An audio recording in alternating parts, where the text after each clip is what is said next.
गिरिराज सिंह के द्वारा 400 पार का नारा दिए जाने पर पलटवार करते हुए पूर्व सांसद सह भारतीय कम्युनिस्ट पार्टी के कद्दावर नेता शत्रुघ्न प्रसाद सिंह ने कहा है कि इस बार 400 पार नहीं बल्कि बेगूसराय की जनता ने गिरिराज सिंह को गंगा पार भेजने का मूड बना लिया है। उन्होंने स्पष्ट शब्दों में कहा कि गिरिराज सिंह के संसदीय काल में बेगूसराय में कमीशन खोरी और लूट खसोट का धंधा चलता रहा। सिर्फ प्रधानमंत्री के कार्यक्रम की बात की जाए तो प्रधानमंत्री के कार्यक्रम में 56 करोड़ रुपए सिर्फ बेगूसराय में खर्च किए गए। नाश्ते के नाम पर करोड़ों की राशि का बंदर बांट किया गया, तो वहीं रिफाइनरी गेस्ट हाउस का भी दुरुपयोग किया गया। इन 5 वर्षों में बेगूसराय की जनता पूरी तरह त्रस्त रही।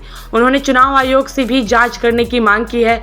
दूसरी तरफ उन्होंने कहा कि बेगूसराय के ही रहने वाले राज्यसभा सांसद राकेश सिन्हा के साथ गाली गलौज जैसी घटनाओं को अंजाम दिया गया। भले राकेश सिन्हा दूसरी विचारधारा के लोग हो और बीजेपी के सदस्य हो, लेकिन जिस तरह से बेगूसराय के संसद के द्वारा उनके साथ दुर्व्यवहार किया गया वह कहीं से उचित नहीं था और इसकी जितनी निंदा की जाए वह कम है। पूर्व सांसद शत्रुघ्न प्रसाद सिंह ने आरोप लगाते हुए कहा कि इन 5 वर्षों में गिरिराज सिंह ने आम जनता से मिलना उचित नहीं समझा, जबकि भारतीय कम्युनिस्ट पार्टी के उम्मीदवार अवधेश राय जनता के बीच रहने वाले व्यक्ति है और आम जनों के लिए अपनी समस्याओं को रखना उनके नज़दीक सुलभ है। दूसरी ओर उन्होंने बीजेपी सहित एनडीए पर प्रहार करते हुए कहा कि तेजस्वी यादव एवं मुकेश सहनी ने बीजेपी वालों को मिर्ची लगाने का काम किया है। आज बीजेपी के लोग मछली और नारंगी पार्टी जैसे मुद्दों को चुनावी मुद्दा बनाकर लोगों को भटकाने का काम कर रहे हैं और विकास की बात करने से दूर नजर आ रहे हैं। इस बीच उन्होंने बेगूसराय संसदीय क्षेत्र से महागठबंधन की जीत का दावा भी किया है। 400 पार जो नारा देता है उसको तो गंगा पार जाना मतदाता ने तय कर दिया।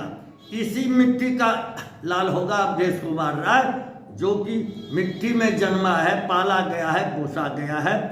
वह तो या तो चमथा में मिलेगा या कार्यानंद भवन बेगूसराय में मिलेगा। वो सर्किट हाउस में करोड़ों रुपये करके 5 साल तक उसका लूटता नहीं रहेगा। और आप जान, एक दिन का कार्यक्रम माननीय प्रधानमंत्री का हुआ बेगूसराय में, जो कि बरौनी रिफाइनरी का कोई प्रोजेक्ट का उद्घाटन नहीं हुआ बाहर का, 56 करोड़ खर्च हुआ हमारे पब्लिक सेक्टर रिफाइनरी का। करोड़ों का नाश्ता में घोटाला, बस में घोटाला, खिलाने में घोटाला। हमने इसकी भी जांच की मांग की है। और जब आचार संहिता लागू है तो कोई भी उम्मीदवार या केंद्रीय मंत्री या विधायक न तो अतिथिशाला में रह सकता है, न चाहे सर्किट हाउस में हो, रिफाइनरी गेस्ट हाउस में, तुरंत उन पर प्रतिबंध लगाया जाए। यदि रहते हैं तो तुरंत कार्रवाई की जाए। देखिए, भारतीय जनता पार्टी का अंदरूनी मामला है, लेकिन जिस घिनौने स्तर पर ये वर्तमान सांसद ने राज्यसभा के माननीय सांसद के साथ किया, यह भी लोकतंत्रीय मर्यादा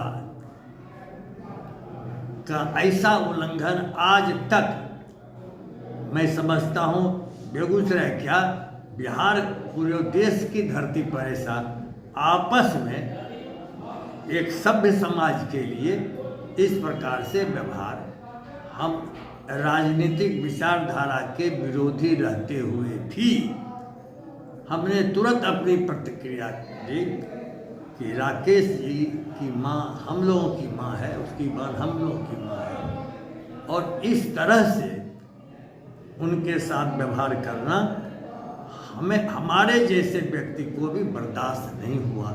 इसलिए मैंने मीडिया में अपनी प्रतिक्रिया तुरंत दर्ज कर दी। लेकिन बाकी अंदरूनी मामला किसी दल का है, उसमें मेरी कोई प्रतिक्रिया नहीं है। यह तो यहाँ के मतदाता तय करेंगे कि वर्तमान सांसद और जो एक केंद्रीय मंत्री हैं भारत सरकार, और उनका ऐसा व्यवहार बेगूसराय के सजग मतदाता, जागरूक मतदाता उसे बर्दाश्त कर लेंगे, तो यह भी हमको विश्वास नहीं है। बेगूसराय के जागरूक मतदाता ऐसे सांसद और माननीय मंत्री को जरूर सबक सिखाएंगे। आप भी देख रहे होंगे इसको किस नारंगी देखिए, ये भाजपा का मुद्दा विहीन, नारा विहीन सबसे घटिया राजनीति का प्रतीक है।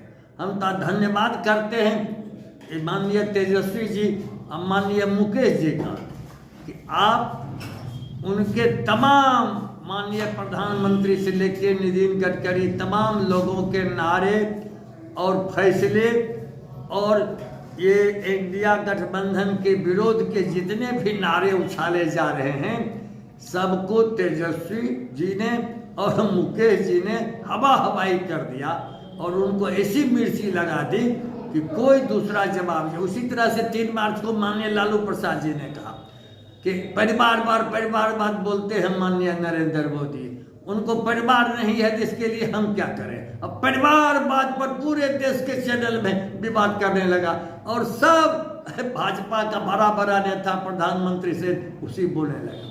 लेकिन दूसरी बात भी माननीय लालू यादव ने कह दी कि माननीय नरेंद्र मोदी नकली हिंदू हैं। मां के निधन के बाद उन्होंने बाल नहीं मुड़ाया और जब कहने लगा कि मैं भी मोदी हूं, मैं मोदी का परिवार, तो कहा तो गोतिया लोग भी मथा मुड़ाता है।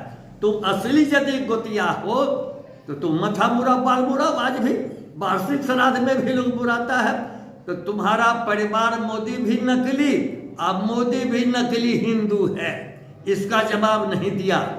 इलेक्टोरल बोर्ड में जो रिश्वतखोरी, दुनिया की सबसे बड़ी रिश्वतखोरी इलेक्टोरल बोर्ड में की, कानून बना के महा डाका जो दिया, इस पर माननीय नरेंद्र मोदी, माननीय गिरिजा बाबू कोई जवाब नहीं दे रहे। इसीलिए आम जनता के दिमाग में यह बात बैठ गई है कि हमको भाजपा को हराना है, इंडिया गठबंधन को जिताना है।